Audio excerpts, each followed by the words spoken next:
everybody. Thank you for joining us today. I just wanted to tell you quickly a little bit about who we are and what we do.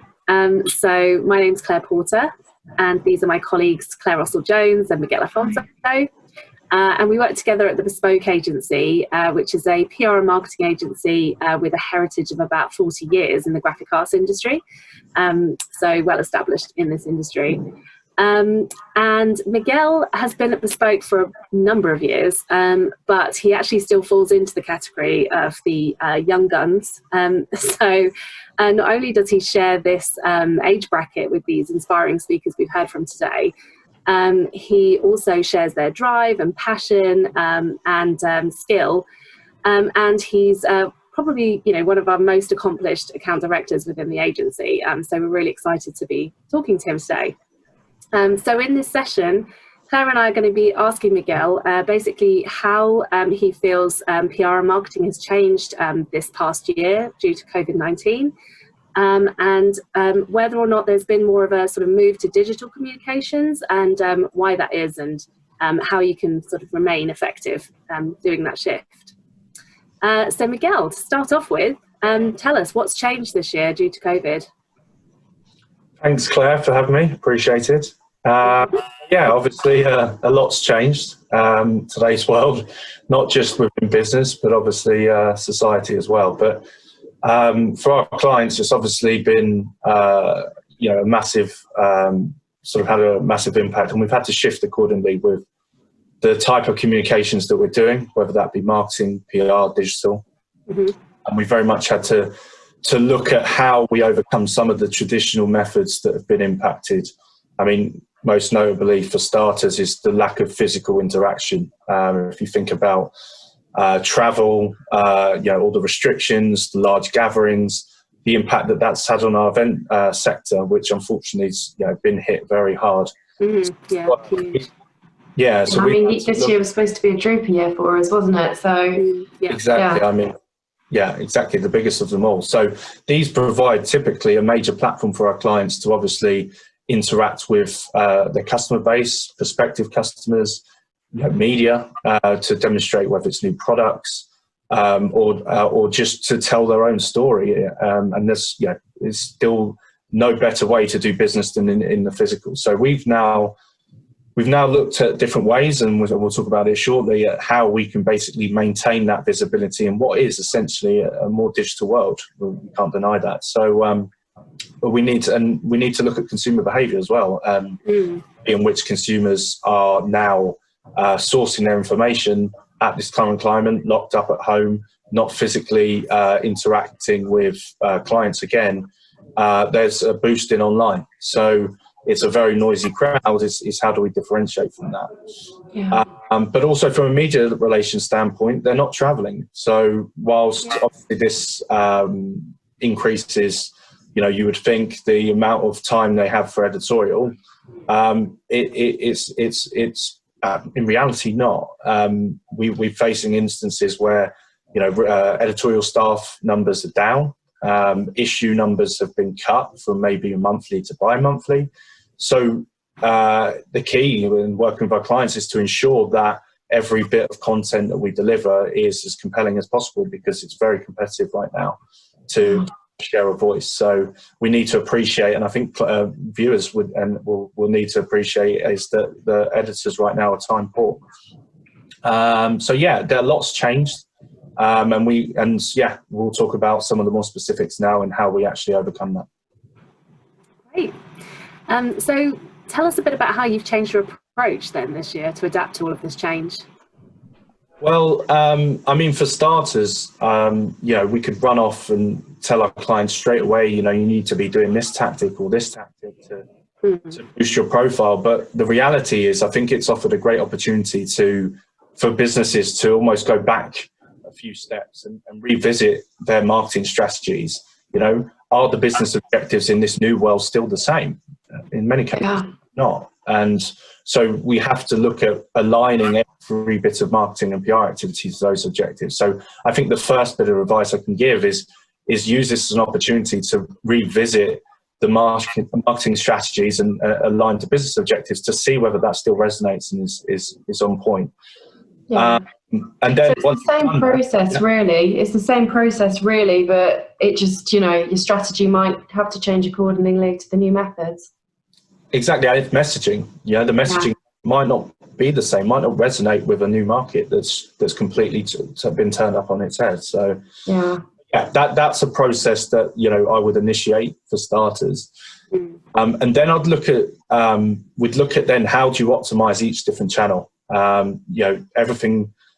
Everything may appear the same, but different channels now have bigger emphasis and others have less emphasis. So looking at how you integrate PR with social media, with digital, and making sure that in everything you do, that it's integrated and that you optimize every bit of marketing content, different assets across each of those channels. Because right now, as you can imagine, maximizing efficiencies and ROI for every business is critical. Absolutely, yeah. So can you talk us about some of the ways that businesses can be more effective with their communications? Yeah, so absolutely. So, I mean, if we start with PR, something that I work a lot on with many of my clients, obviously the landscape has shifted quite dramatically. If we go back to once more the lack of physical and the event platform, which for many of our clients again is a crucial like Drupa, crucial period for driving sales, for revealing new products, for engaging media, and a source of information. Let's not forget, if you think about our clients, their customers, where do they go and get information? Well, a lot of it is from trade shows. How do they differentiate what's the best new digital printer on the market? Now that consumer behavior has changed. They're looking online. They're looking, searching for reviews. So it's about how do we adapt to this new process of consumer behavior to ensure our clients still get that profile and have that competitive edge over their clients. So it's a similar activity, isn't it? But different. So instead of us driving our clients' customers towards a trade show and getting them heavy footfall at their exhibition stand, it's all about driving them to the website instead. So a lot of it's similar, but just using different channels. Yeah, different tactics. And, if we get into some of the specifics, so obviously to overcome the lack of physical trade show, for example, we're seeing a sort of rise in, from a media relations aspect, in virtual press conferences. So if we have that compelling news to say to our clients, it actually offers an opportunity to overcome the barriers of travel that some media don't make it to trade shows, through budgetary reasons or just the length of travel. They may have a booked event calendar. We can now use the power of virtual to engage a larger group of media with no geographic limitation to bring big audiences together in front of our clients. So, I'm, funny enough, organising one right now for a few weeks' time. So it's definitely an effective medium for us. Again, the lack of physical with media, where before perhaps we get face-to-face time with execs and the key influencing press, doing some informal coffee briefings over Zoom. It's something that we're seeing a lot of uptake for. It's informal, no need for hard-breaking news. It's very much an opportunity to download on the latest developments within the company, what their sort of views are on the industry today, particularly, prevalent now when there's, some serious change within key industries. So, and it's an opportunity to involve customers as well. So certainly virtual interaction between press and our clients is something that we are very aggressively pushing. And as I said, obviously with the lack of physical verification of information from our clients' customers, the power of online is now essential. So how can we get that validation of product, for our customers? So, product reviews are critical. They always have been, but now, because it's one of the principal sources of information and the way in which our clients' customers can differentiate, is how can we engineer these and how can we use the right mediums to do this? So, we're looking now, for example, at doing some virtual software-based reviews with key influencing medias. We're looking at, for example, in the 3D printing world, is shipping some small 3D printers to different journalists to, put it through their paces.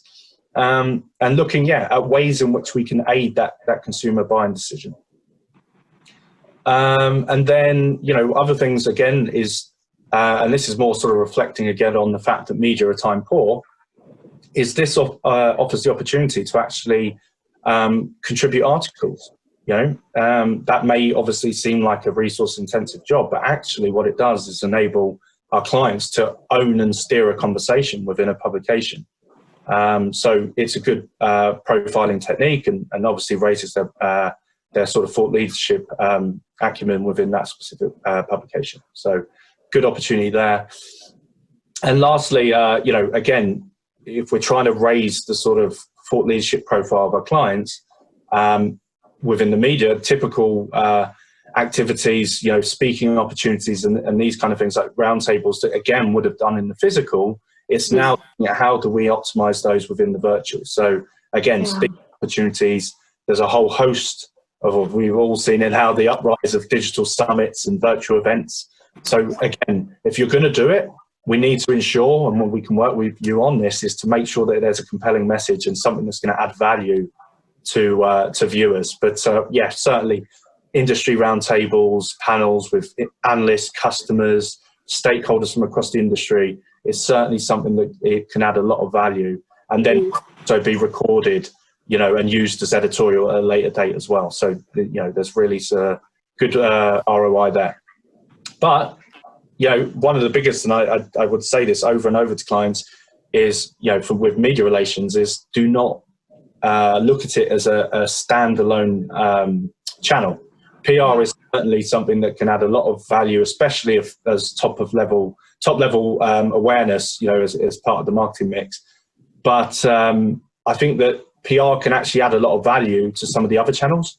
If we look at digital, just purely for example, as I mentioned, with consumers now using Google much more as the way of source of information, how do we boost the visibility of our clients on Google? Well, that falls into the bracket of SEO.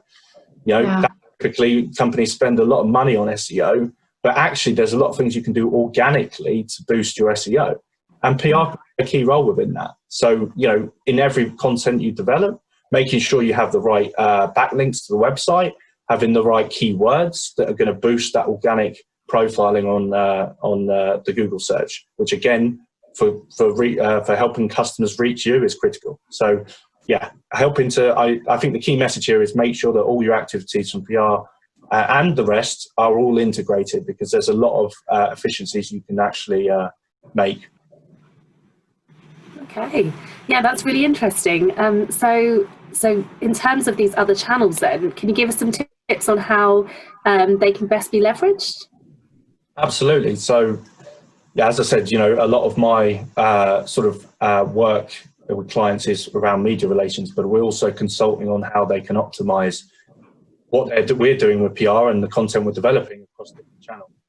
The website and the blog, for example, is an obvious one for me. I think looking at, again, how do you integrate the content that you're developing from a PR standpoint into the website, again, to boost SEO, using the right links to the right pages, keywords. Again, to Claire's point, our job right now is critical with driving traffic to the website and helping to generate leads. And the blog, a lot of companies do it and a lot of companies don't. But, in today's world, again, where consumers are looking for information online, the blog offers an opportunity to start and steer a conversation in the public. So whether that's profiling your news, whether it's writing something informative, such as looking at industry insights and trends and challenges and adding value to the reader, is it giving a platform for your customers to profile their own stories? It's a real good medium to bring together and curate a number of different content items and provide another informative source to potential customers. Videos and podcasts, always great. It's traditionally been great, but I think Claire will agree that we've seen an uptake in the amount of views on a number of the videos we're doing with clients, the number of impressions. And this probably strikes a trend that we're seeing right now in terms of the amount of visual, the way in which consumers are digesting their news, something visual, something engaging. So again, a video is a common marketing asset that's used perhaps as part of marketing campaigns. But again, it's how do you optimize that across the different channels to get maximum bang for your buck and produce said video. I think all the social channels will show that your impressions go up when you include a video in your absolutely. presentation. So it's compelling content. It's how a lot of people want to see their content. Just inspires a lot more interaction, doesn't it? Basically, so and sometimes telling a story on paper, we may perceive as the person telling the story, that this story is going to resonate as much as it resonates with me. Well, unfortunately, sometimes it doesn't. It's down to interpretation, and video can provide that visual aid to get that message across. Yeah. And podcasts. This is the sort of emerging one that we're seeing is adding a lot of value to our clients. So, whether it's identifying podcast opportunities with publications, again, as the world is spending more time on digital platform, it's a great way to educate key target audiences, but also opportunity to do your own podcast. We're doing one right now with one of the clients, again, in the 3D printing space, about bringing together different stakeholders in industry and giving them almost like a guest series spot on the podcast, which again sits on the blog. And it's now becoming, the amount of views that or site visits to that specific page on the blog is increasing dramatically. And again, it's a spot for customers, analysts, key executives to sort of spark provoking discussion around key industry topics. So again, it's a great positioning exercise for our clients to be sort of opinion leaders in the industry. And LinkedIn, I mean, obviously we know in the B2B space the value that LinkedIn brings in terms of engaging with the relevant communities and targeting specific audiences. But, I think the key message for LinkedIn for us is beyond your own network is how do you optimize content that we've been talking about, whether it's, news, repurposing news, whether it's repurposing case studies, blog pieces, videos, and leveraging that content across LinkedIn and go beyond your own network and targeted campaigns to promote that content in front of the right people. So you can really hone in on job titles, industries, the right target persona, and you can customize your message and customize your content each and every time to make sure it best resonates. So it's a much more targeted technique that, again, if you think of PR, top of funnel, widespread awareness, complemented by LinkedIn, that's much more targeted, and you can really customize your message. Those things combined can really help to not only boost your awareness, but general. Yeah. Claire, you got anything to add on that? Because I know obviously you're undertaking a lot of campaigns in this area. Yeah, I mean, it's something that's becoming more and more popular, as we saw people doing a lot of Twitter campaigns quite a while ago. That's all seems to have moved over to LinkedIn. And, the interesting thing about it is just, you can really, really target your campaigns on LinkedIn, not only to exactly the right audience, but, in terms of the timing of where they are in their purchase cycle. So, yeah, there's a lot to be done on LinkedIn. It's a good channel, especially at the moment. Oh, great. Absolutely. So if we look at other channels, obviously Twitter, another social media platform, very good for mass audience reach. Actually, journalists particularly as well. Yeah, exactly that. For media, it's a great medium to engage the press and again, activate discussion around certain topics. And it's certainly a great tool that we're using for many of our clients. Instagram is another one. Obviously, inherently in the B2B space, a lot of our clients, it's not the ideal tool for, but we are seeing that it's a great medium when we have a very visual product or a very visual solution that we're offering to the market, again, to aid that education process and reach an audience that obviously aspire to visual content. So certainly, yes, it's one that it leverage it in a way that basically only use it if you're going to maximize the whole visual element. And Yeah. Well, this is it. We're in the graphic arts, aren't we? So sometimes those products need to be seen, photographed, videoed. So it's a good channel for that. Absolutely. And common other tools such as newsletters, which is a commonplace medium, of part of many of our marketing programs. But which just the point I'd like to make is that, again, feeding into the trend that consumers are very much more present digitally than they have been ever before. Newsletters are integral right now as a source to put your news across, to provide company updates, insights into your new solutions, etc. And this is a great medium not only for existing customers but obviously for attracting new ones. And whether that's engaging key media and obviously working with them on commercially to distribute your newsletters via their database or via your own database as an informative tool. So certain value of newsletters has certainly gone up. It's what you were saying earlier as well about integrating different campaigns. You can use gated content if you've got a really nice thought leadership piece or an informative piece on how to do something. You have that as gated content. You can use that to get leads, to build your emailing list and put people further down the chain in that buying process.